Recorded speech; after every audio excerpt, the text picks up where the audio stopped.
comfortable and well, and that you're sitting back and enjoying what we're about to sell. All right? So Here comes. It starts in 3, 2, 1. Hi. I invited Robert for dinner. Oh, how nice. And I only have cold cuts. Well, why don't I just go and get some Kentucky Fried Chicken? Burger and coffee. Coming right up. The morning stream, the morning stream, the morning stream, the morning stream, the morning stream, the morning stream. This is the morning stream. It's just what the doctor ordered. The morning stream, the morning stream, the morning stream. Hey, everybody, welcome back to TMS. It is the morning stream, and it is Tuesday, January 19th, 2021. I be Scott Johnson. There be Brian Ibbett. Yar! Hello, Scott Johnson. Hello.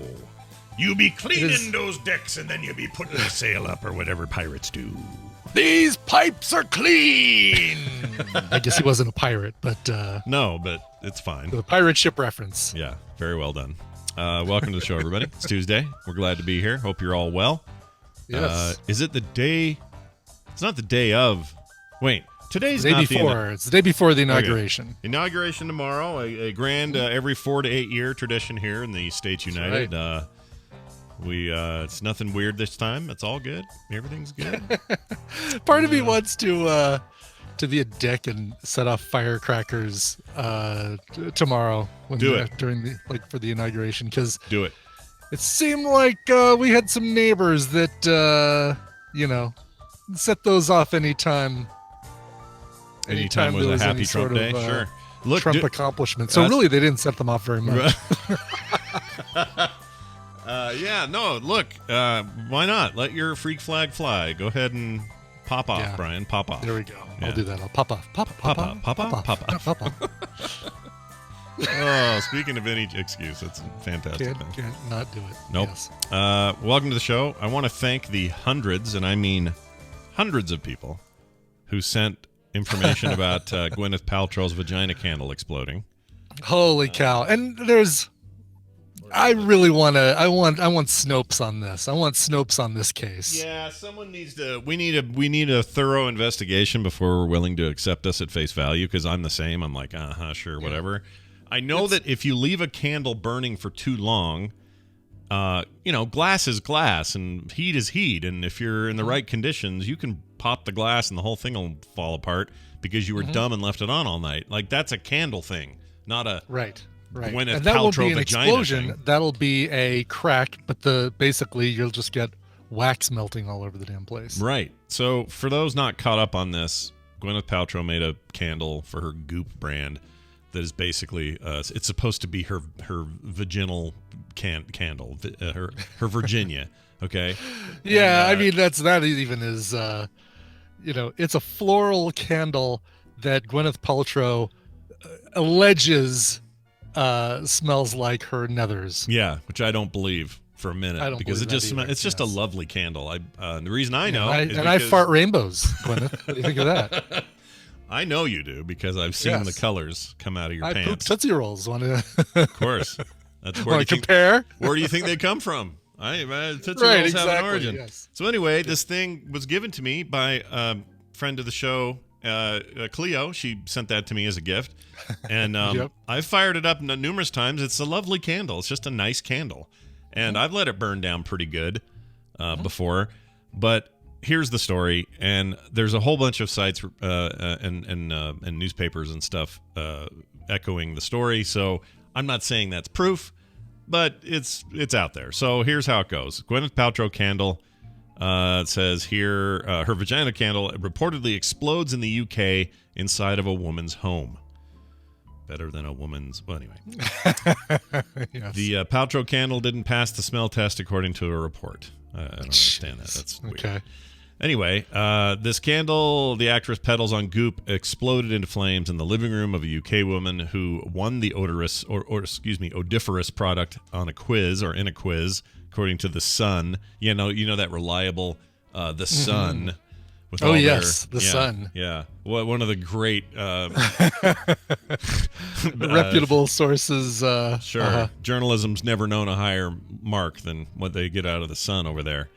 Anyway, the candle exploded and emitted huge flames with bits flying everywhere, says Jody Thompson, age 50. She told the outlet. I've never seen anything like it. The whole thing was ablaze, and it was too hot to touch. Well, yeah, if it's on fire. Like, freaking...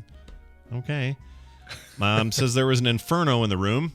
Well, that seems like a little bit of an exaggeration. Inferno! Yeah. Was it towering? I mean, come on. I'm trying to think. Was Gwyneth ever in a movie with, like, Volcano or Dante's Peak or anything? I'm trying to think. There's nothing. I got nothing. Yeah, I don't have anything either. She did say that her and her partner, David Snow, that sounds like a fake name for trying to protect the innocent, doesn't it? It's a baseball. So she's the heat miser, and he's the snow miser. Oh yeah, he's perfect to have involved. I didn't think of that. That's great. That's right. Yes. They said together they threw the flaming candle out the front door. Yoink! They just threw it out and let the neighbors deal with it. Anyway, it says it could have burned the place down. It was scary for the time, but funny looking back that Gwyneth's vagina candle exploded in my living room. She says. I hope they opened up their sliding doors and tossed it out. Yeah, I do too. I know why you're saying that too. I get it. Yeah. I totally get it. Yeah. So we don't have any proof of this, but apparently, boy, you guys just like every other tweet yesterday. I know it was like was hundreds, 100 emails, Brian. I believe it. Yeah. Of people going anything that has to. I mean, because it's got all of the boxes, the check boxes, right?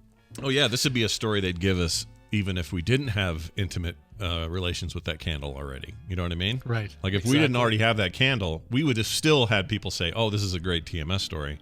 But because we had the candle and it's a great TMS story, perfect storm is what I say. Perfect storm. Yes. Anyway. Exactly.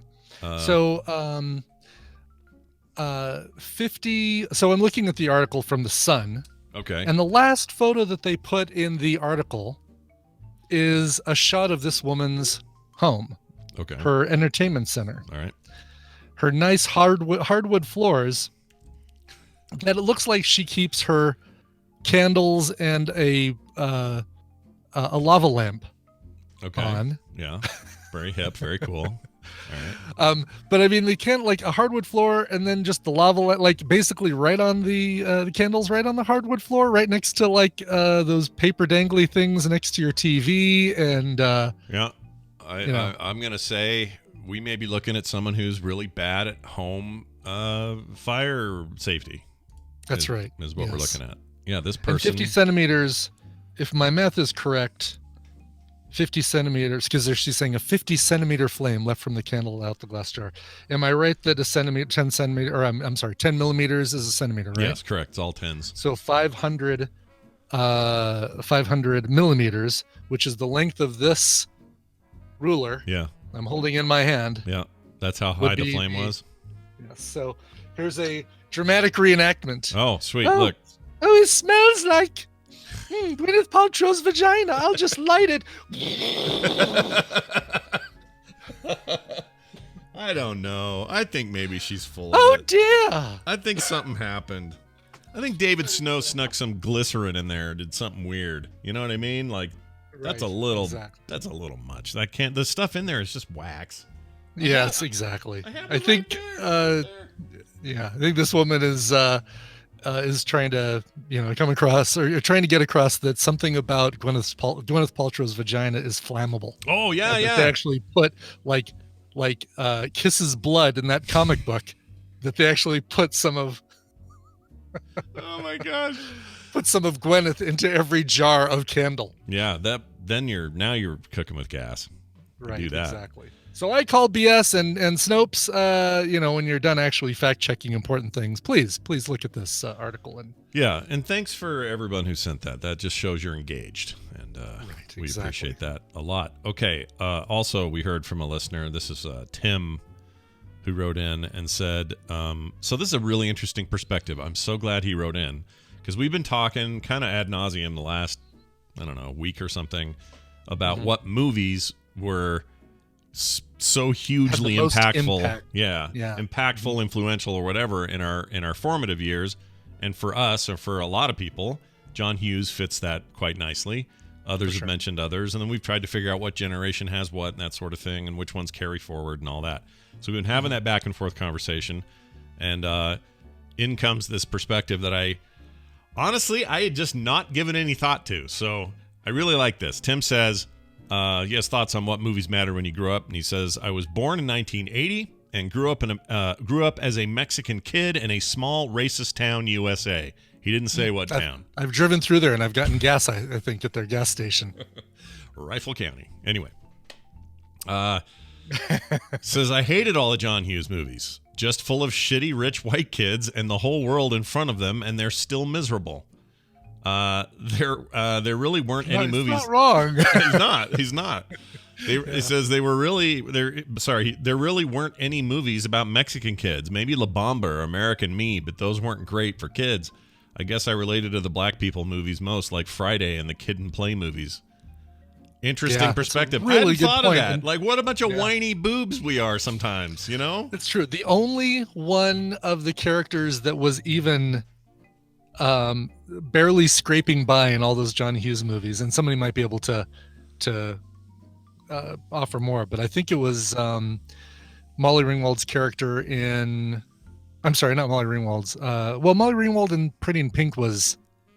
She lived on the other side of the tracks, right? Yeah, she came from with Harry Dean Stanton and a lower place. Yeah, kind of had to scrape money together. But I think wasn't Some Kind of Wonderful wasn't. Oh right, and Mary Stuart Masterson's character. She was super poor. Was the idea? So was Bender. John Bender was also. We don't know that. He says he was. I mean, the way that's true. That's true. Yeah, I mean, he described his home life as abusive dad. What I got from my dad on Christmas. Yeah, cigarette pack burns. of cigarettes. Smoke up, Johnny boy. So there are. So I guess what I related to wasn't so much the whiny oh woe is me, stuff. What I related to was interrelationships in high school were hard. And these people illustrated pretty well my experience. That being said, now that you mention it, I don't know if are there any people of color in any John Hughes movies that I can think of? I really can't think of any. Now obviously John Hughes is speaking from his experience and his growing up and all, his whatever. So maybe he didn't grow up around anybody of color, but I'm just saying there just doesn't seem to be a lot of representation in those movies. I mean, even things like Planes, Trains, or Uncle Buck, or freaking any of it. Are there black people in his movies? Someone tell me, quick. I don't think there are. I think there God, I know. I mean, I hate thinking that one of my movie directing heroes was, didn't feature any sort of representation in his movies, but really I'm having a hard time. Like, no, it's just white kids. Weird Science, those people like us. Some Kind of Wonderful. Which explains why we liked it so much and why we were into it, because it was a pretty good mirror to our upbringing. But turns out, I know, and Allura for Real wants to bring up, Long Duck Dong was a non-white character in a John Hughes film. We don't want that to be our only representation, our only source of representation of different cultures. And it might races be though, right? It might actually be. Jeez, that's no good. Yeah, I mean, Dice Tomato says I'm black and I didn't particularly care nor notice. Well, good. Oh, yeah, that's good. I mean, here's the whatever. It's like anything. You're gonna have stuff like this, and I'm not. This isn't me going, oh no, what was John Hughes thinking? I'm not about to retcon my entire love of his movies. I think his movies are. Yeah, I mean, there was the whole scene where Anthony Michael Hall is like, "The chick cannot hold a smoke. That's what it is." So there we go. Who was he? I don't want to know. Like, just He was just doing a racist. I don't want to know what he was doing. Something bad. Somebody named Kyvax in our chat room says, we talked about this on Film Sack 401. I mean, I think you mean you guys talk, because I don't know what a Kyvax is. I know there's a Randy Deluxe and there's a Brian Dunaway, but I don't know what a Kyvax. Well, there's an old, the Toyota Kyvax was around in the late 70s. Oh, the Toyota Kyvax. Yeah. Is that the one that would blow up when you ran into it? No, that was the Ford Pinto, but the Kyvax. That was the Gwyneth Paltrow candle. This candle smells like my Kyvax. Yeah, love you, Randy. Yeah, we know who you are. We know exactly who you are. We probably did. But I did have to double take. I mean, I know these Kyvax on the sure, but I don't think we talked about it like in this context, did we? We didn't get this deep with it. Like, I feel like this is hitting me right in the head. Like this email really caught me off guard. I know. No, it does feel kind of sad. Like I'm looking back, it's like, oh man, I don't want that to be the case. Learning XP says without Ernie Hudson and Ghostbusters. John Hughes had nothing to do with Ghostbusters. Yeah. We're not talking about the whole of 80s films. Dice Tomato brought up Lloyd Dobler and Say Anything as being poor, and was like, oh, that was Cameron Crowe. That wasn't John Hughes either. Definitely not John Hughes, yeah.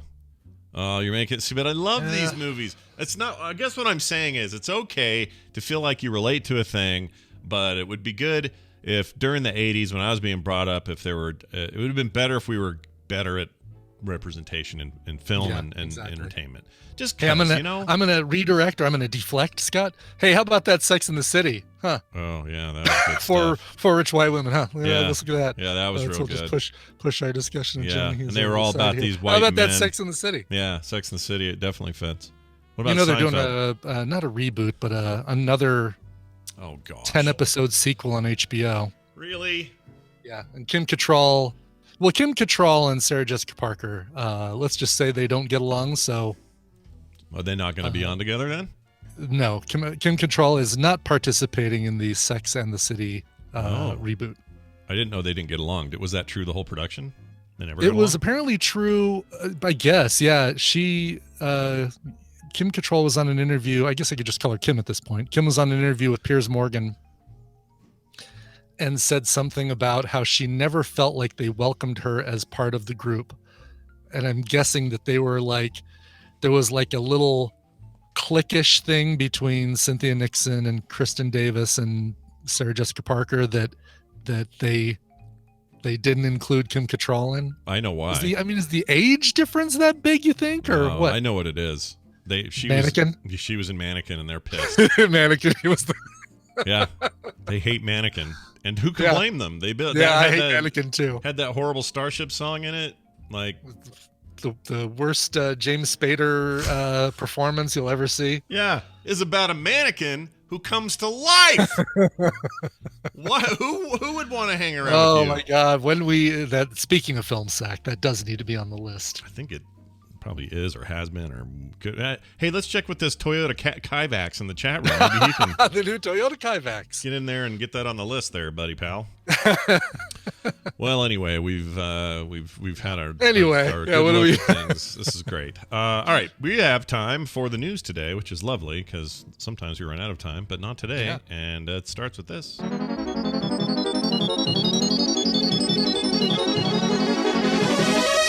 Let's get to the news brought to you by The Boop Show, happening tonight. Scott, what's on tap for you? Well, at 3:30 Mountain Time, we'll do it live here at frogpants.tv, but you can catch it on the podcast if you want. We are, me and Brian Dunaway are going to be doing a deep hard look at a couple of indie video games. Now, one of them, arguably less indie than usual, but it's a sequel to the originally indie game called Everspace, which was this really cool kind of roguelike. Imagine FTL, but with like really good graphics.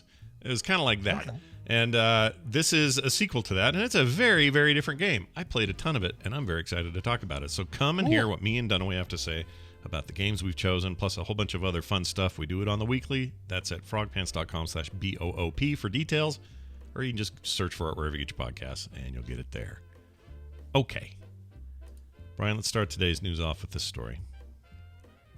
A Crossville law firm. I don't know where Crossville is. I don't either. Don't assume because I go by the name Coverville that I know every other Ville. Oh, you don't know all the Villes? Scott, come on. Oh. I don't know all the Villes, man. What about Whoville? Crossville. You familiar with Whoville? Whoville? I'm certainly familiar with Whoville. Okay. Do you know about My GPS grew 3 sizes larger when I looked that one up. Let me look up Crossville and see if I can figure out where this is. how about Although Shelbyville? the chat Do you room is going to beat me to it. They probably will. Shelbyville? Do you like Shelbyville? I do like Shelbyville. Mythical town? Tennessee is what I'm what I'm seeing probably. All right. Fair enough. It sounds like something might happen in Tennessee. Crossville Law Firm is giving away free divorce work. So basically, they'll handle your divorce case for Valentine's Day. So they're going to do a run of free divorce cases. Nice. Yeah, isn't that nice? Yeah. So you're breaking up with this person you've been married to for 10 years. You're all done. He had an affair with his secretary. You're out of there. And these guys are kind enough to belly up and say, happy Valentine's Day. Here's your free lawyering for your divorce case. Nothing says I love you like you've been served. Yep, that's right. I guess that's a different thing, but Yeah, I guess I either really way. guess it depends on how severe this divorce is. Yeah, if you're getting served for a divorce, you could see that though. This stuff's pretty bad. We're still watching Pen 15, Oh yeah, enjoying it tremendously, watching these 33-year-old women aptly play 13-year-olds, especially freaking Maya. My God, she's around other 13-year-olds. It's just around nuts. other 13-year-olds, which gets a little awkward when they have to kiss and Oh yeah. If this was dudes, it wouldn't happen. oh, it would not happen. No, for Wouldn't sure. happen. Oh my God, I didn't even think about that. I did. I was watching it with Kim, and I went, if this was like about 2 guys in junior high, and these were all 13-year-old girls, we're not doing this. This isn't a show. Right, doesn't exactly. exist. Oh God, no kidding. Yeah. I wonder, Wow. that's a But that strange thing. it is a tremendously funny show, and I mean both actresses are great, but the woman who plays Maya is just freaking brilliant. Yeah, she's really good. Really nails the actions of a whacked out 13-year-old. That's her actual mom, by the way. Her I real mother. know, yeah, Yeah. it's great. There is a scene where she's consoling her daughter after I can't remember what in the happened. bathtub, In the bathtub. So you got yes. your naked real mom and you're naked in the tub. Ah! I couldn't deal with that. Yeah, That's it's funny the show. only though. way. The only way that scene can work, or that casting can work. Yeah, and then there's already people in the chat saying, "Wait, why is this okay for girls?" Yeah, no, this is the age-old question. I don't know the answer. I don't know why it's more acceptable, but apparently Right. it is. We're not going to solve that today. I can promise you that. Yeah. So don't look to me and Brian for why is it okay for girls to kiss. Yeah, we don't know. I don't know. I don't know. But it just is, and it's a Yeah. universal truth. Yeah, And, I mean, maybe it isn't, but society says it's at least a little. I mean, listen, if this was 2 dudes and this was this show, it's all you would have heard about for months. yeah. It's all we would have talked about was this controversial thing, and the show would have been canceled, and everyone would have been Yeah. fired and moved on and whatever. But I don't know why it is. I don't know. Yeah. I don't. No, Hey, I'm totally. not saying it's okay. I'm saying I don't know. I don't get it. Society's weird. Sometimes we're like, okay, let me ask you this, Brian. Let's get philosophical here. All right. Oh gosh. Okay. Let's Put say on I my just now, philosophical hat. like right now across the room, let's say I see a brown recluse creeping up over here. Sure. Okay. And I go, it's a brown recluse. Yeah. That's a spider. Brah! Fiddle on its back Right. causes the necrosis where your skin just eats away. I've seen Yeah, and photos. so I'm thinking about all that stuff, and I'm going, oh no, Yeah. I must go smash the spider. And so I do. I go kill it without Yeah. remorse. I smush it into the ground and go, and really grind it out, right? Yeah. Now, if that was a kitten, I would be treated very differently. Wouldn't it? So what I'm saying is society has their limits, right? And I don't know where those no, lines a sometimes kitten is are. not going to kill you if it bites you, Right, Or but- like make your skin eat away. All right, well, let's say it's a spider that's non-poisonous, that isn't going to eat me and give me necrosis. Let's just say it's a big furry spider. I love Scott analogies. I love People are still going to step on that spider and kill it, even if it isn't going to hurt anybody. Or let's say a snake that isn't poisonous. They're still going to kill it because they're like, we can't have a snake in here. We must kill it. We must put Well, traps out chances for are the you mice. invited the kitten into your house. But that's my point. It's lines, right? Society has its lines, and for some reason, Pen 15 gets away with a certain line, whereas if it was men, it'd have to be scooched way back here, and they wouldn't get away with it. Yeah. So what is that? Is that a combination of it's a double standard. Is history what it is. and society and experience? And like, I don't know what makes up these things. My point to the chat room today is we're not going to decide this on the air today. We can't. No, it would take a lot more than the time we have allotted. Yeah. I mean, I think what it comes down to is it shouldn't be okay. If it's not okay one way, it shouldn't be okay the other way. Like, we should basically say, no, having a 13-year-old kid feel up to 33-year-old women probably isn't okay. Although I guess you never really see. Yeah, they never do that. They never go that far, but they do, like, you know. Oh, the ending prom scene of season 1, Scott. Yeah, or not prom, but the dance scene. Yeah, they get right up to the edge. But if it was dudes, it would be a million miles from this. Like a million miles, yes, would not. Yeah. Right. And there's nothing wrong with asking why. You know? No, exactly. Try to figure out why. That's all I'm saying. But today is not the day we're going to solve it. Maybe we'll get Jury's take. Oh my gosh. Jury's hot take on that. Oh, I don't know if he'd even want to. All right. Here's another story for you. Oh, I never got to the point. Oh yeah, I did. They're giving away free. They're giving away free divorce stuff. So go get free divorce for Valentine's Day. Although I guess it's just one free divorce, so you have to win the contest.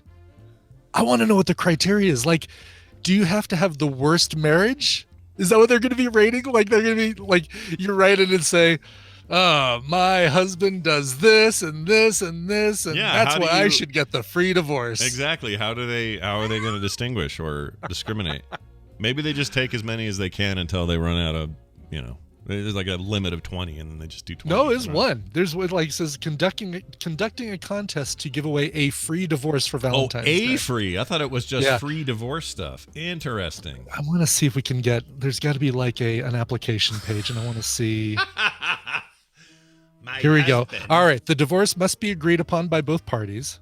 Contestants must submit a story as to why they wish to get divorced to our office. Poorly worded. That is really poorly worded. What paralegal did you task with writing that? That's bad. Yes. Submissions be accepted through the close of business February 15th. So the day after Valentine's Day, the winner selected Friday, February 19th. They thought of this too late. Submissions must also include telephone number, no cost for entry. Contestants will not be charged for Mrs. Powers services or court filing fees.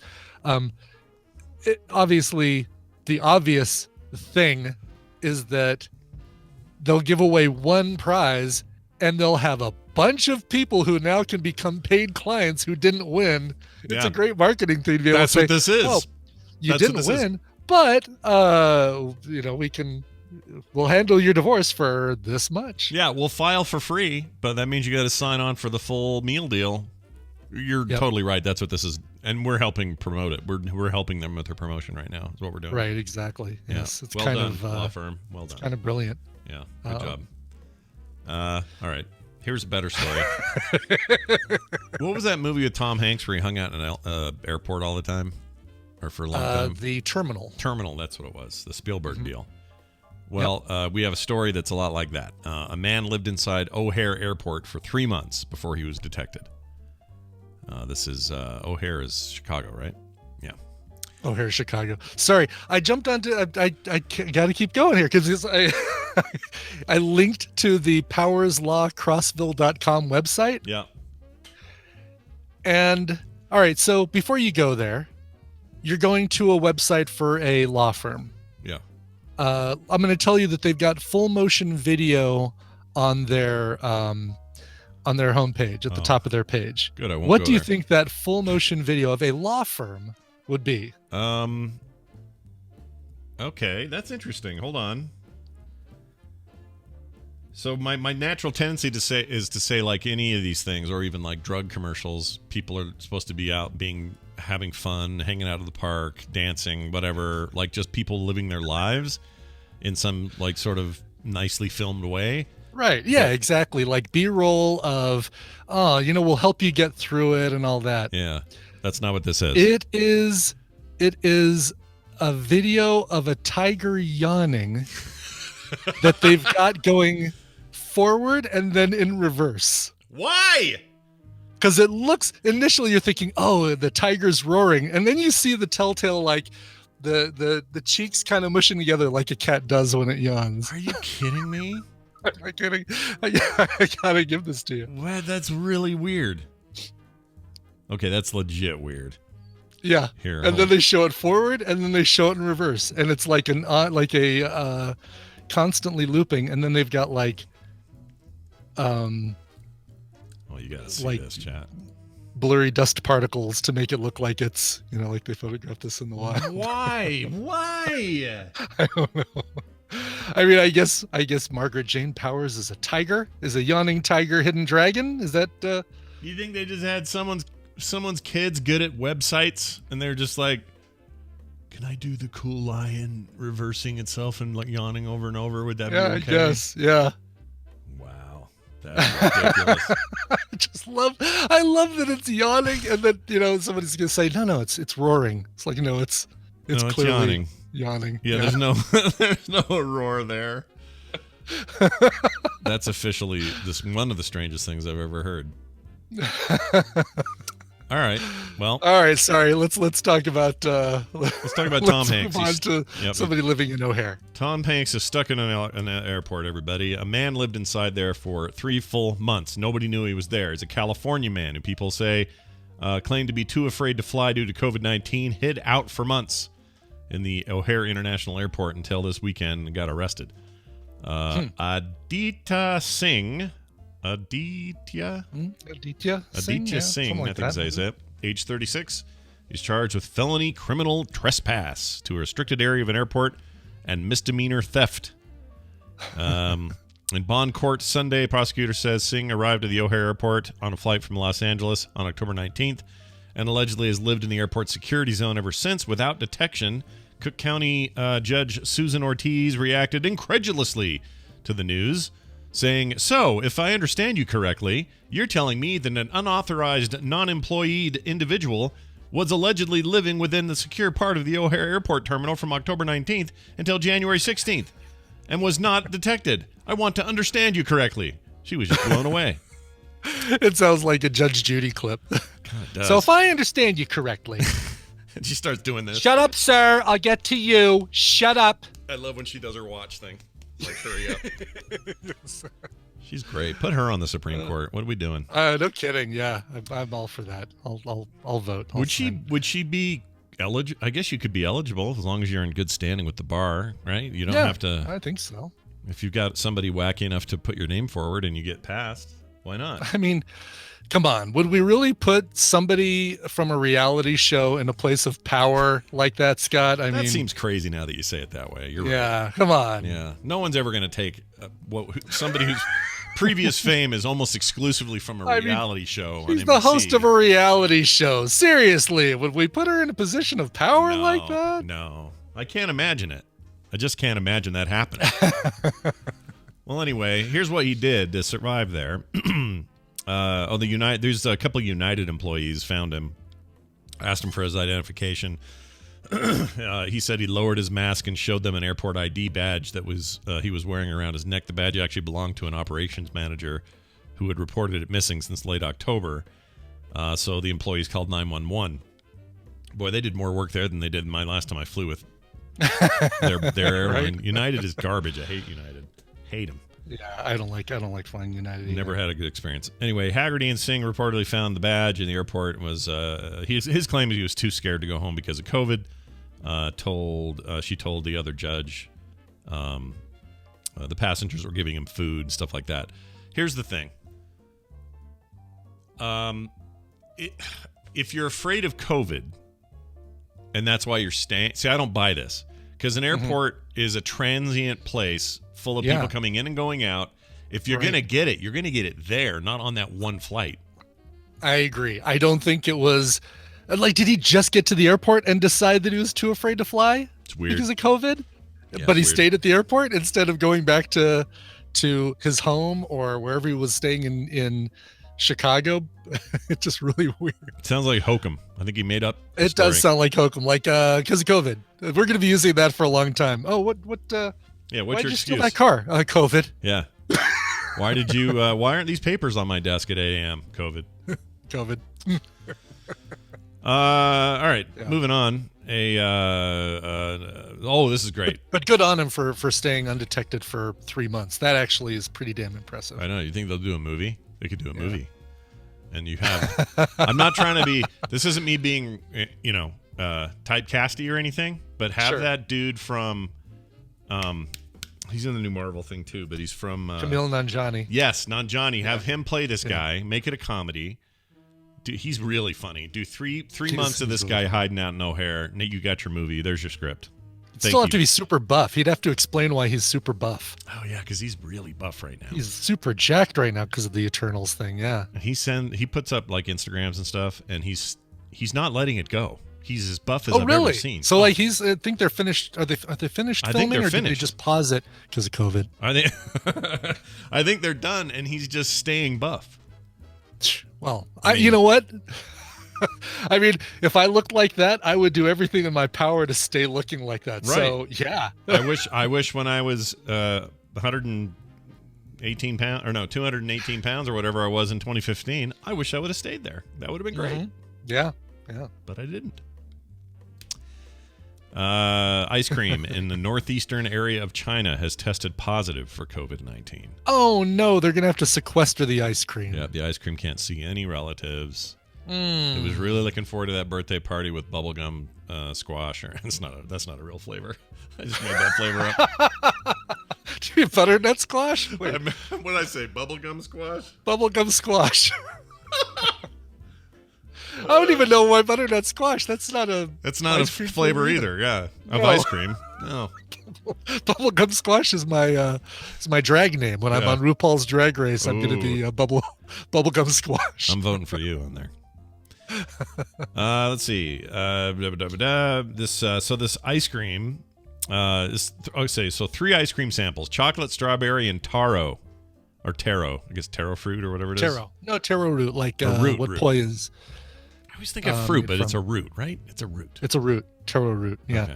Gross. And that is my go-to boba smoothie flavor is taro. I like Fett. I like Boba Fett more than. It's your go-to fet is boba. I can't do boba tea because there's those. The whole point is those balls in there. Yeah, and the tapioca balls. Yeah, I don't like it. I feel Yeah. like I'm eating Tina doesn't fish either. eggs. That is that's probably more divisive than cilantro. Yeah, for me. You either like them or you don't. And I mean, I bet we could do a straw poll for that, and I bet you it'd be either right down the middle, or it would be 2/3 hate the tapioca balls, 1/3 like the tapioca Yeah. balls. So my wife loves them. I Yeah. can't do it. Yeah, me, see, it's- isn't that crazy? It's like Yeah. it's like fish eggs for me, like the bait. That's what I mean. Oh no! That's the you don't consistency pop to when me. you squish them. They're like little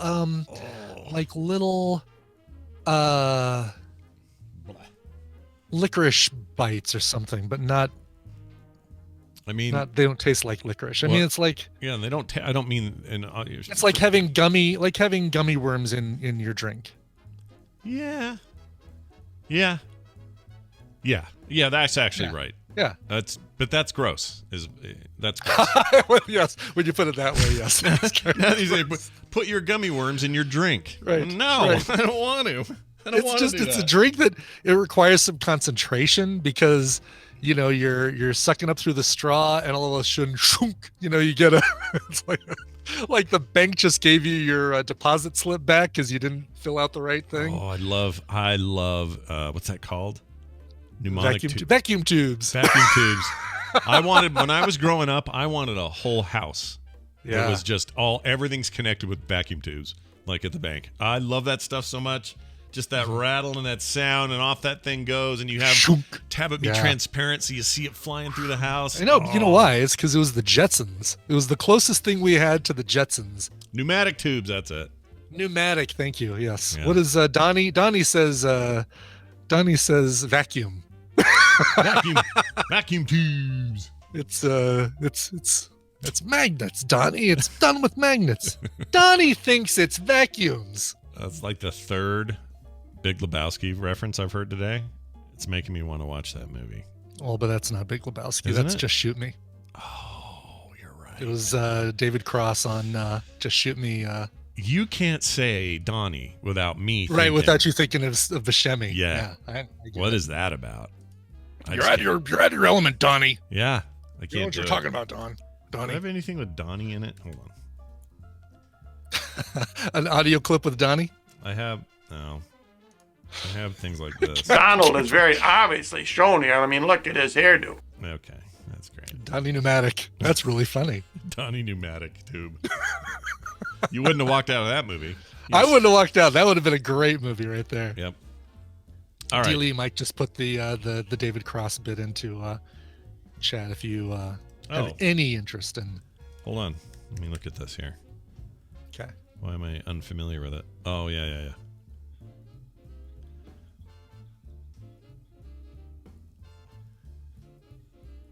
I'm not hearing anything if you're. Oh, you don't hear it? No. Gosh, dang it. I hate when I do that.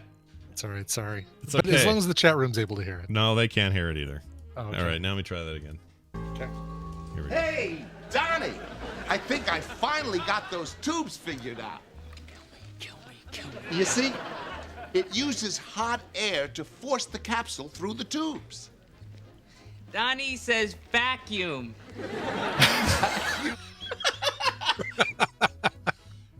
That show was all right. It was all right. You Yeah. know what? It was, yeah. For a 3-camera, everybody laughs track thingy is pretty good. Great ensemble though. I mean, you had David Spade in there and Laura San Giacomo Wasn't and that dude who was on Galaxy Quest, wasn't that Nicholas can't think of his name. Pelotano. Not Pelotano. Hey, who is the guy? Ah, my brain. Colantoni? Nicholas Colantoni? Was Putty Is that on it? there? No Putty, or Putty was, or no? No Putty that I remembered. What am I thinking? Oh, he did the other show with Spade later. Yes. They're all in bed. Single men. Single no, men of a certain... Men of a singleton men. I have no idea. Oh, Veronica Mars' dad. Yeah, that guy's cool. We love him. He's the Enrico. So happy to have you. Yeah, that's what I'm trying to come up with. Is it Enrico Colantoni? That's it. Enrico Colantoni. That's it. That guy's great. Here's where my mind goes when I hear that name. I think it's the fake name that Frank Drebin, or I think it's the singer that Frank Drebin poses as to sing the national anthem in the Police Squad. Perfect. But it's Enrico Palazzo is who I'm thinking of. Perfect. That's Yes. the perfect Anyway. thing to remember. Anyway, your ice cream may have COVID. Enrico Palazzo. By the way, so these are made by the Dacawigdo Food Company. They make cakes. Oh, the COVID ice cream. Yeah, ice cream, other frozen stuff. They locked everything down after they discovered it. Let's see. Let's see. Infected samples made from milk and whey powder imported from New Zealand and the Ukraine. It's unclear if any of this got out. So anyway, just be careful. Don't, ice cream. Just be careful. I can't have ice cream anymore, so I'm good. I'm safe. Oh, they make sugar-free ice cream. And it's gross. Have you had any? I've had horrific. Halo Top, and it's great. Really? Yes. Maybe I've just had the wrong kind. I had some. You've had the wrong kind. Halo Top. The one I recommend that I've had recently is like Reese's peanut butter cup style, and Halo Top Reese's peanut butter cup. You will not think you're drinking sugar-free ice cream. Halo Top Creamery. Okay. Listen, the people who are so divided in the chat room over tapioca balls and boba are like all saying Halo Top is legit. Okay. I mean, the dairy's fine. I'm okay with dairy. I just can't do Yeah. tons of sugar. And I know there's lactose and, it's a kind of sugar, but I just can't do Oh no, Jedi 71 says Halo Top is also not sugar-free. Really? Hold on a second. Have I been Seinfelding duped? the yogurt basically and thinking that the they're just really good. the fat-free yogurt is not fat-free? Oh man, they're right. It's not sugar-free, It's but not it's just sugar-free. lower. It's lower calorie.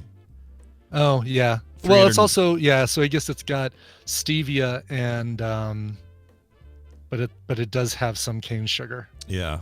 No processed sugar. Is that all right? Is that good for you or 330 calories per pint. That's still a lot. That's usually 330 calories per serving, so that's pretty low. I know. That's the only thing where you look at it and say, wait, this whole thing is a serving? Yeah, that's nuts. Because that's a 4-serving container for me. Oh, yeah, for sure. Well, that's Easily. multiple servings, but normally a single serving of regular ice cream would run you about 330 calories for a single serving. Oh, I want to say that the back, and I'll fully admit I might have misread this, but I thought that the back said contents 1 serving. Oh, really? Yeah, hold on. Am These are like I a pint. misremembering? Aren't these a pint? Yeah, nobody eats a pint of anything in one sitting, do they? No. Well, okay, so yeah, I know it is. I did. Maybe they had a small version of it or something, like a Yeah, exactly.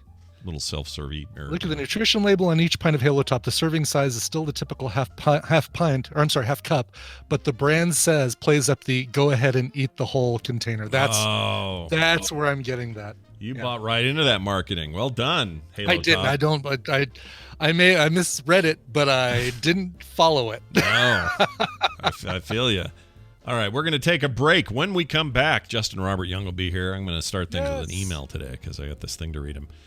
Before we go to that, though, a quick note that we are supported by you fine folks at home. Patreon.com/TMS is how you support this show. And when you do, it makes things run, truly. Big thanks to everybody who does. And it's a new month of a new year. May as well hop in now. Get extra content, get bonus stuff, get all kinds of cool monthly rewards over at patreon.com/TMS. Brian, let's have a song now, can we? I would love that. How about this one right here? A Swedish blues rock band. Just let that sink in. A Swedish blues rock band. These guys sound like the Black Keys. They're called Black River Delta. And if you hear a band like, oh, here's a blues rock band called Black River Delta, you say, oh, I bet they're from Sweden. No, you wouldn't do that, right? But they are from Bollnäs, Sweden. And they've got a brand new single. Brand new single coming out from their album, which comes out this spring via Sofa Burn Records. Don't put your Gwyneth Paltrow candle on your Sofa Burn. No. This is the title track of their brand new album. It's called Shaken. Here is Black River Delta. It's Darth Vader, watch out! And he's got a lightsaber. It's Kenner's Star Wars action figures, each sold separately. I got you now, Ben Kenobi. With R2-D2 and C-3PO. There's even Chewbacca and Han Solo. Wish my mom made chicken like this.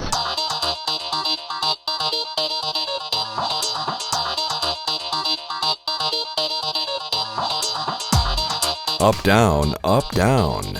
This is the morning stream.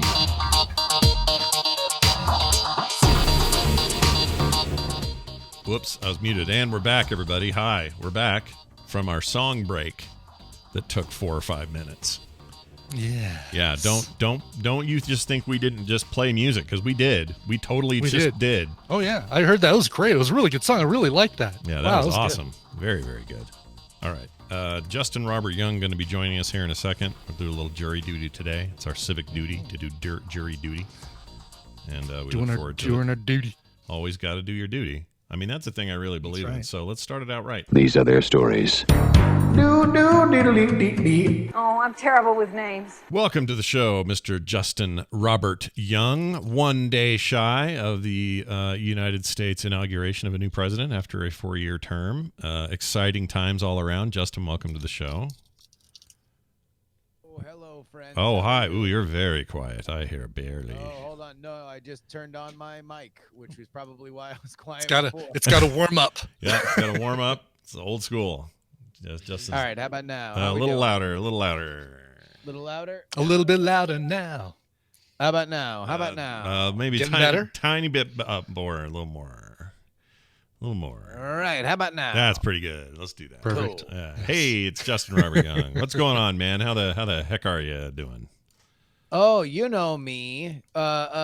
Just another day in paradise here. Very windy in Oakland today. Oh. I couldn't go for my run. I went out to the lake I normally run around, and both of my ear pods blew out of my head. It was so windy. Oh man! Wow! You didn't lose them, did you? You got them okay? No.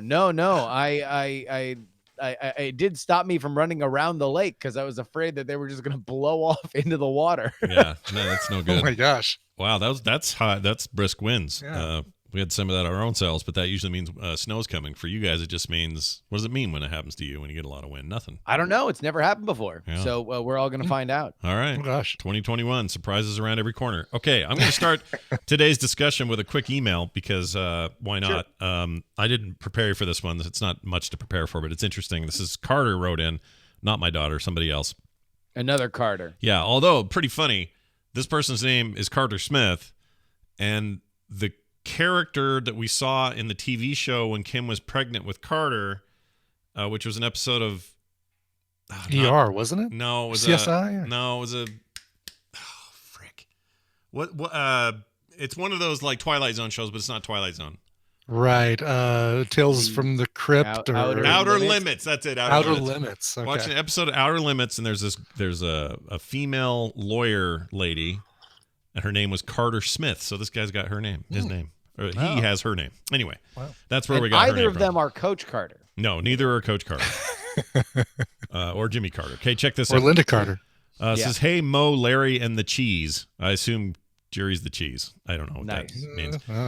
He says, I love the segment with Jury on the impeachment proceedings. I'm trying to figure out the odds on which party will destroy itself first and whether it will be a meltdown, an explosion, or a dumpster fire. I'll throw this freebie out there. What every party decides that rather than spending scarce resources on a ceremonial lynching on a matter that's moot in a couple of weeks. That does me no immediate help. What would help is if Congress directed all of that energy toward fixing the crisis at the post office. So basically he's saying don't bother with the impeachment thing post-election. Just get straight to something spend your time important. and effort on fixing the Postal Service. So he says this, bombed out by the shelling from COVID, creating a strain on the service from vastly increased volumes and staff out sick. This resulted in millions of post office workers and customers not receiving packages and vendors losing money from the lost sales and logistics troubleshooting. He says, yes, I have stake in this game. I've had many delays, including one package we've been tracking for 1.5 months. Whichever party fixes this gets my unabashed temporary support. It's a fairly easy fix. Just throw resources at it. Have the military help. They're good at logistics. Just a thought. Thanks for the shows, Carter. I just wondered if you had any sort of take on that. Because I do like the pairing of the terms unabashed temporary support. Yeah. You will get my undying love for a few minutes. Yeah. For at least a fortnight. Yeah. So a few things that we can tease out of this. I don't want to go into the specific solutions because I am by no means an expert when it comes to the post office or how to fix it.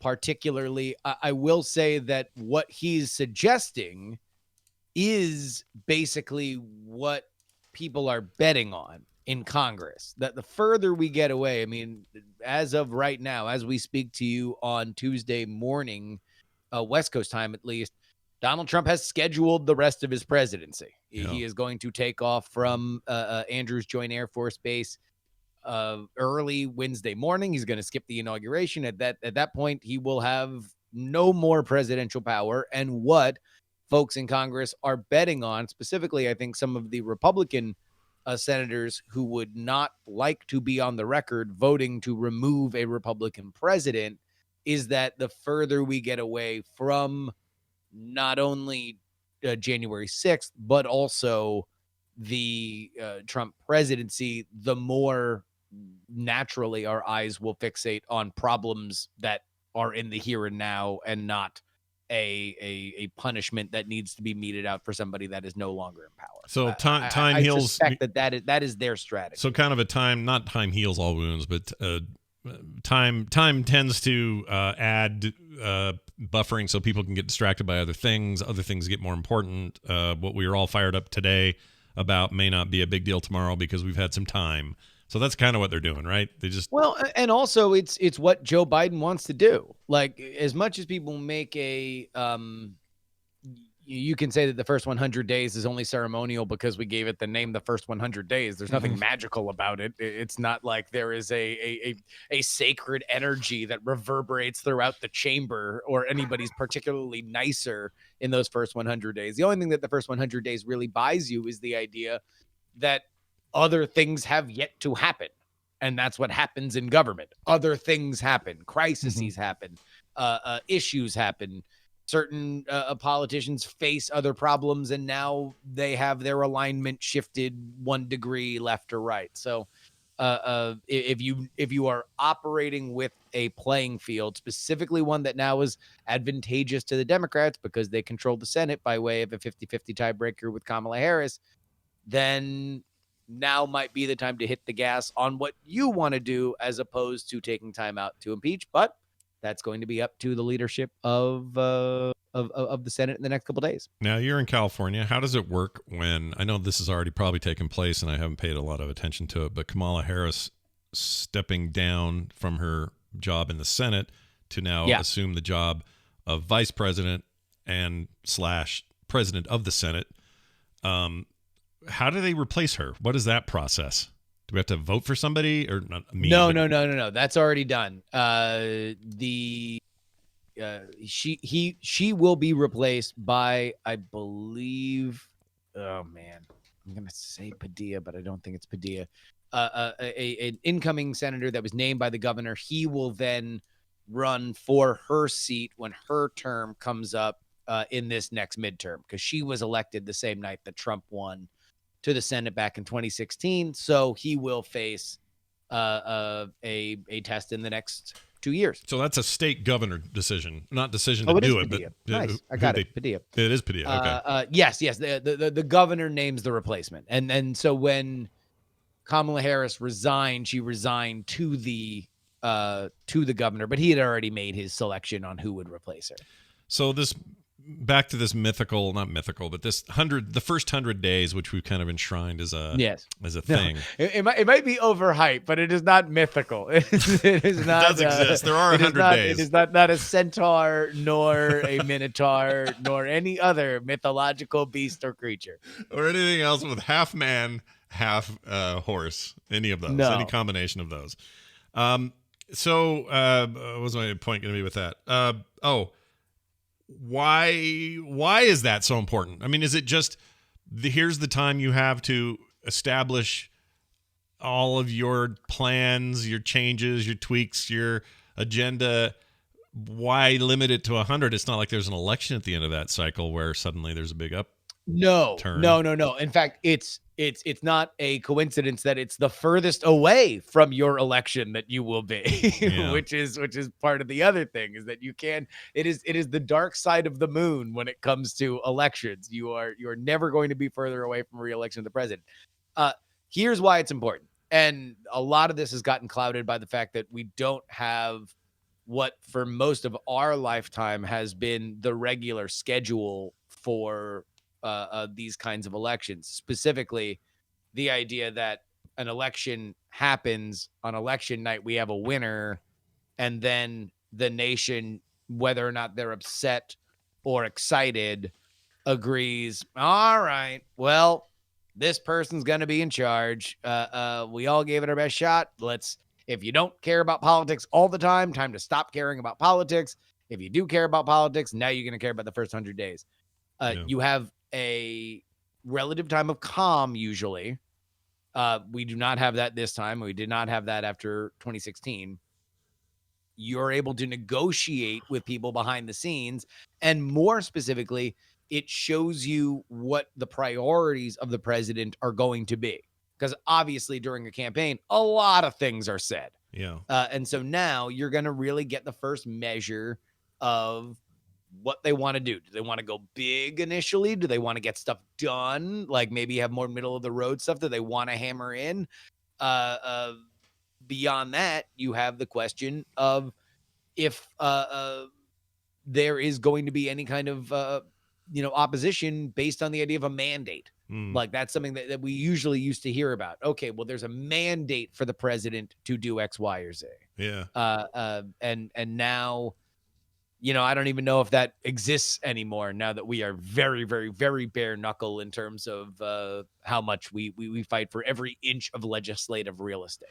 So I was thinking of you when I read a headline about Schumer and McConnell coming together for some sort of agreement about how they wouldn't let stuff get stuck in committees. They would push things to the floor for votes, and they would do so jointly. And it was kind of this coming together of the two leaders of both halves of the Senate, and all I could think of is that you would probably tell me that was just to ensure lots of lunches for these politicians, right? Because that's what that is. Like at the end of the day, like does that mean? I mean, a part of me wants to be optimistic about that and go, oh well, all right, this is that feels like an olive leaf of a sort between these factions where maybe real work gets done more often and it's a little less backstabby or whatever. But I don't feel like I'm that naive anymore, and I don't think that'll probably happen. So at the end of it, I just went, Justin's probably right. They're just gonna have lunch and stuff, a lot more lunches, food. Well, I mean, I think more might get done now because what you can say about the last 4 years is everybody in politics made a lot of money. Yeah. And they made a lot of money being very, very mad about how much money the other group of people were making, which in turn made everybody else mad, which made them give money to the politicians. Right. We don't know whether or not that's the case right now. We don't know exactly how much people are going to be dialed in. We don't know, what it's going to be. And a 50-50 Senate is a tricky thing to navigate.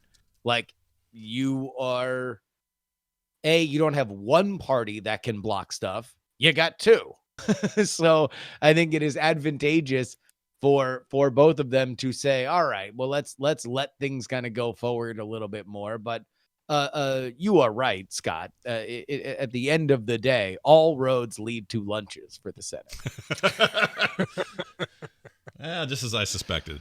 All right. If they don't, if the Trump thing, post-election impeachment, removal, trial, all that stuff, does or doesn't happen, I want to try to get you to make a broad prediction here.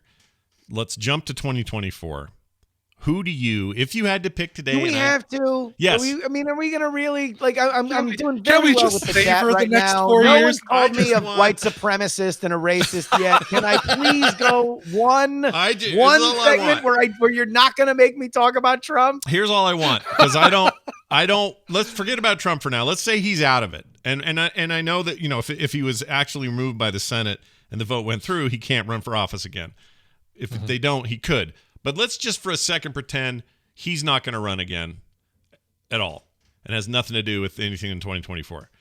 Okay. Other than an influence on the side, right? Marty, it'll be his kids. So that's part of my question. Who do you think in this fracturing and kind of messy internal goings on in the Republican Party right now in terms of identity and who's who and what's what and what does conservatism mean anymore, and are we QAnon, are we not QAnon, all this sort of thing?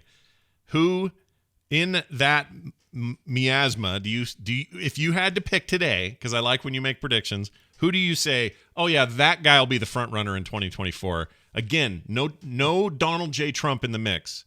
And you can use one of his kids if you want, but who do you think is that guy or lady? Is it Josh Hawley? Is it? No, it's very hard. It's very hard because there was a meta, and then January 6th, I think, really shook it up. Yeah. But we don't know exactly how much it got shaken up. So the meta before January 6th was whether or not Trump runs again, there is this working class Trump base that people are going to want to inherit, right? And among the people that would most likely inherit it were Mike Pence, Ted Cruz, Josh Hawley, blah, blah, blah. Mike Pence took himself out of that running leading up to and during January 6th because he kind of like reestablished himself with this other side of the like, we described it on PX3 as the splitting of the GOP into the ye old and ye ha Republicans. And so the ye old are going to be principled. You're going to hear that a lot. Principled conservatism, a bedrock. We're going to go back to the way It used to, old glory, blah, blah, blah. Bringing Yeehaw, sexy back. Republicans. What was that? Bringing sexy back. Yeah. Well, yeah, I mean, if you consider a Heritage Foundation luncheon a real erotic affair, I then do. yes, indeed, it is bringing sexy back. Wow. Meanwhile, you have the Yeehaw Republicans, which is going to be the kind of like rebranded version of Trump's base, working class, not the country club. This is the dive bar. This is going to be trying to hoover up some of the voters that the Democrats are leaving behind as they become ever more coastal and college educated. You want to take that element of the country up to and including a lot of increased minority support. So right now, I have no idea. If I were to make a guess of people with really high profiles and executive experience that might have the juice, it would be Pence. But I also think he's a terrible candidate. So I have no idea. Yeah, I kind of don't either, which is why I asked, because normally I could go, well, that rising star so-and-so, but it feels like those eggs got scrambled a bit earlier in the month, and I don't know. I don't know. Yeah, I mean, look, what happened on the 6th is, by all available polling and by anecdotal observation, was a bridge too far. Mm-hmm.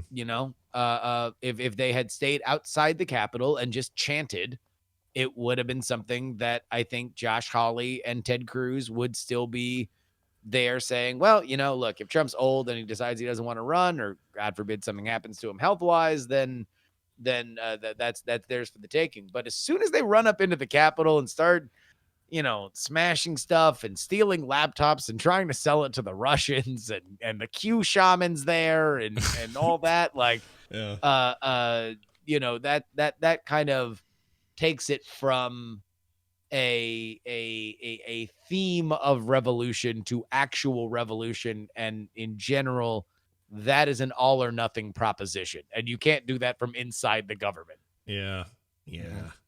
Like that, my favorite video, because lately there've been a bunch of video taken inside there during the riot and being now just surfacing, and some of it is freaky, but some of it is like, there's this guy who's rifling through Ted Cruz's desk in the Senate chamber. Yeah. And he says, it's fine. I think Ted would want me to do this. He'd want me to do this, yeah. And he's just rifling through his desk. Cruz would be okay with this. Yeah, he'd be fine with it. And I'm like, I don't know. Even if he likes you, I don't think he'd be fine I mean, I'll tell you what, the funny thing is if the opinion polls had stayed higher, Ted Cruz might have brought him on stage and said, I think that you're a great person, and I'm very glad that you stole my papers. That's a pretty good Ted Cruz. Not bad. All right. Well, that's where we're at, everybody. Tomorrow's the big day. I saw that because they can't do so much of this in-person stuff, they put a flag out for every person that would be there. So I think, of all the representatives of, I think it's like 200 and something flags of all maybe less than that, of all the states and territories. It's a thing. They got a lot of flags. They're gonna flag it up, and there's gonna be a lot of music. Garth Brooks is gonna perform. Let me ask you this: the New Radicals are gonna reunite, Scott. I heard about this. Really? Yeah. I hear they get what they right. get. Wait, did you not hear about this? The New Radicals, for the first time in 20 years, is gonna reform. So wait, doesn't that include isn't Marilyn Manson's in that group or something? No. They name check Marilyn Manson. There was they name check Marilyn Manson and Courtney Beck Love. Hansen and Courtney Love. Fashion shows with Beck and Hansen, Courtney Love, and Marilyn Manson. You're all fakes. Run to your mansions. Come around. We'll kick your asses. Yeah. Oh, that's what I'm thinking then. Okay. All right. Well, look at that. I wonder if they're going to replace those lyrics. Because they're a little dated now. I don't know if you can say "kick your ass in" at an inauguration. No, but it rhymes is the problem. So got to it figure out rhymes a new couplet for mansions. Cashier. I was thinking a lot about them after I read that news because, number one, that single still is great. It is an awesome single, and it retains some of that late '90s vibe without feeling super late 90s. Mm-hmm. Oh, Someday We'll Know. That was the other big single they had. Mm. They were a 2-hit wonder. Yeah. But yeah, they broke up right after that. And I guess the guy was a producer and a lyricist for a bunch of other people. Mm-hmm. But it'll be interesting to see them. But in listening to You Get What You Give, I was like, oh man, these guys really filled the Maroon 5 slot before Maroon 5 came around. Yeah, They kind of did. Yeah. yeah. They prepared the way. So if the New Radicals are getting back together, falsetto lead kind of thing. Yeah. so this gives me more hope for a Spin Doctors reunion. Yeah. Well, you've been chomping at the bit for that for years. Just chomping at the bit for that. Hey, aren't they still touring? I don't No, think the dude performs solo. the singer guy, right? Singer guy. God, what's his name? He actually had throat cancer issues for a while, if I remember correctly. It was some sort of medical They were issue. touring not too long ago, though, right? A couple years ago. Oh, were they? Maybe they've already gotten back together, and I didn't know. They broke up again, man. Catch up. There was an opportunity. Chris Barron, that's it. Chris Barron. Ashley knows one of the people who's playing in Spin Doctors, and we were invited. They were playing at this festival about an hour and a half north of us, and we were invited to go hang out with them, and we just didn't because it was an hour and a half away. That's reason enough for me. A lot. Yeah. Well, okay, I grossly exaggerated the size of the split. What's great is Wikipedia has those stripes that tell you the members of a band and like how they changed around. I love those infographics. Oh, yeah. So you can see who was there the entire time. Yeah. Right, exactly. And there's like Chris Barron, Eric Schenkman, and Aaron Cornish are the four guys, Mark White, who've been in the whole time. But there's a large gap in the early 2000s, late 90s, early 2000s, where nothing's happening. And I think that's where I heard that they broke up. And I thought there was some sort of medical issue with. I'm glad to hear it isn't. Chris That Barron. does sound familiar. It sounds like they might have taken a. Oh yeah, here we go. Hiatus. May 17th, 1999, 2 weeks before the release of their album Here Comes the Bride, Barron woke up unable to talk, lost his voice due to a rare acute form of vocal cord paralysis that severely affected his ability to talk, let alone sing. Weird. He had a 50-50 chance of ever talking or singing normally again, and then his voice came back in early 2000. That's crazy. So that's why they went quiet. It wasn't because the band broke up or something. That's right. Okay. Literally went quiet. Yeah. That's insane. That's better than cancer, though. That's way better than cancer. Yeah, way better than cancer. Yeah. But I'm going to start a band called Better Than Cancer. It's going to be awesome. Better Than Cancer. That feels like more of an album. It does. than a band name. Yeah.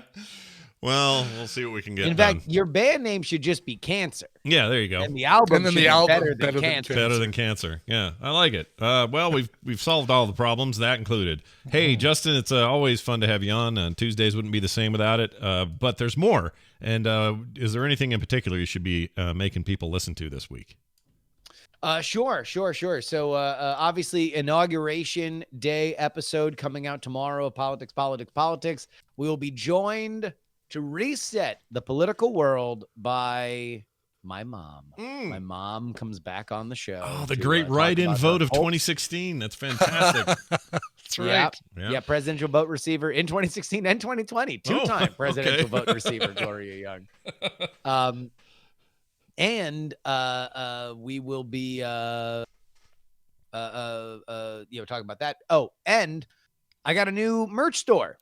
Politicsmerch.com.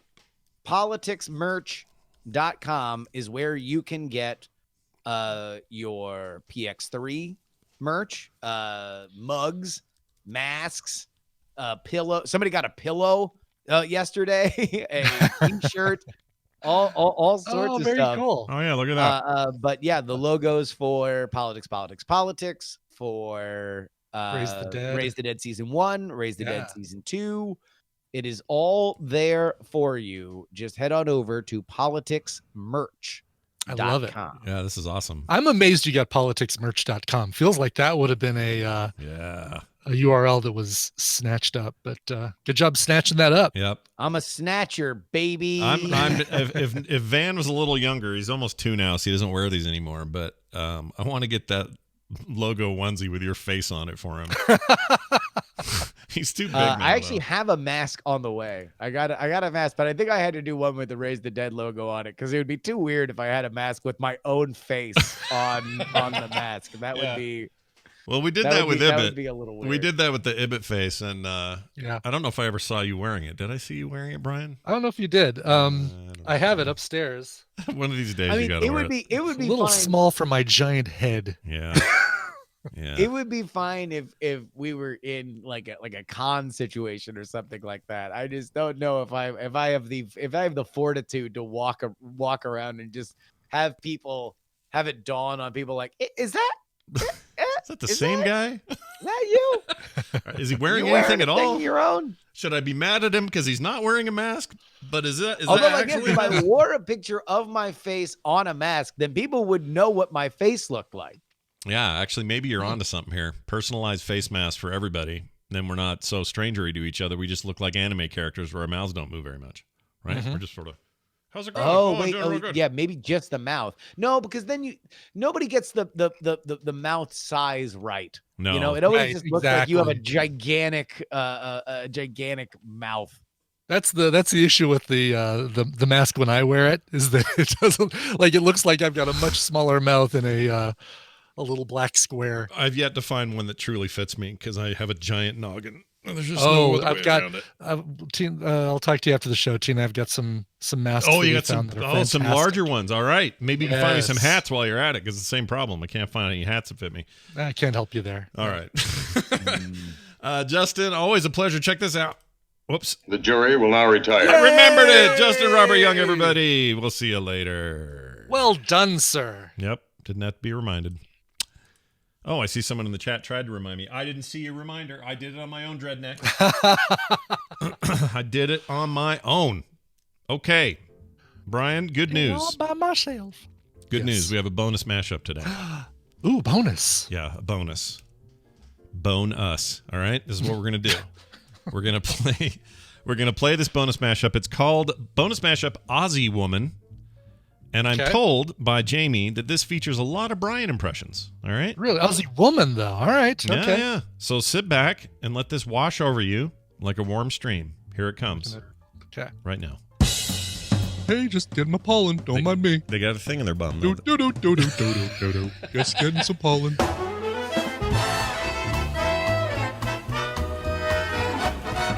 Anyway, we're here to fix the cable. Still have to use one chicken. One chicken you still have to use. The rest is lab grown. And no RFID chips. We promise. There are no RFID chips in this one chicken, much plant product. Yeah. Hi, can I take your order as soon as I'm finished posting this Instagram of how much I hate my job? Juab County? Juab. Juab. It's a religious muscle. Hi, I'm going to go work on my Juabs. Oh, I'm going to work on my Judelts. That was a terrible joke. Don't eat your meat on the Thursday. Don't eat your meat on the Friday. My back seat looks like you exploded a cow in there and you're naming it after my company. What are you doing? They don't pay me enough for this. It looks like you took a shit. Admitted undergoing regular Mugworth V-steam treatments at the Tickin Spa in Santa Monica, which cleanses her private parts and uterus and provides... perform this? It was a place. It's a sorting hat. You're going to go to the Mugworth V-steam treatments at the Tickin Spa. Vaginas clean outus. Oh, well, no, you still don't have it. That's not, you still don't. Oh, you're not quite. There you go. Now I'm in focus. All right, good. Well, it's very sparkly. I made you an Apple Watch band from my own human hair. Mr. Tench, have I not told you how I made this Hello, thing? Agent Ford. Hello, Agent Tench.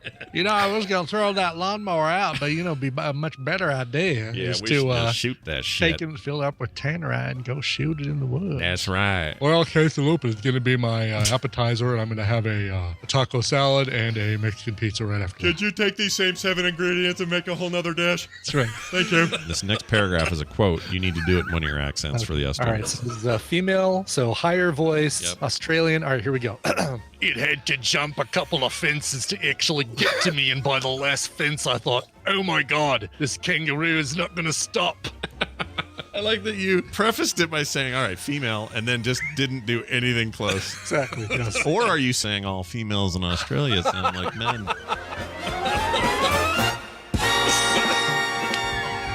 Oh, that part about the 7 ingredients made me laugh. I don't know why.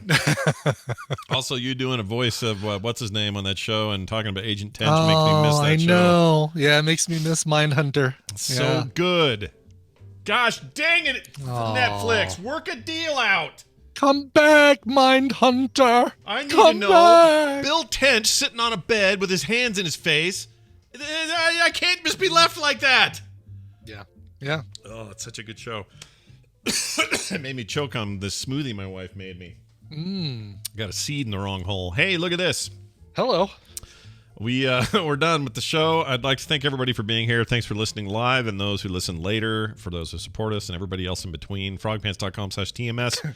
If you're looking for anything, you want to email us, themorningstream@gmail.com. Lots of great feedback in there, nestled among all the emails about vagina candles exploding. So keep those coming. We appreciate it. That's going to do it for today's show. But before we go, we have to play music. So, Brian, please play it. Yes, Lex, who goes by Allred. Oh no, I think that might be his last name, but it's in parentheses. I thought that might be his chat room name. I don't know who you are in the real world or in the fake world, but in my spreadsheet you're known as Lex. I have a niece named Lexi, and we call her Lex, and her last name is Allred. So we have a Lex Allred in my family. Yeah. Anyway, did she used to own a coffee shop? No.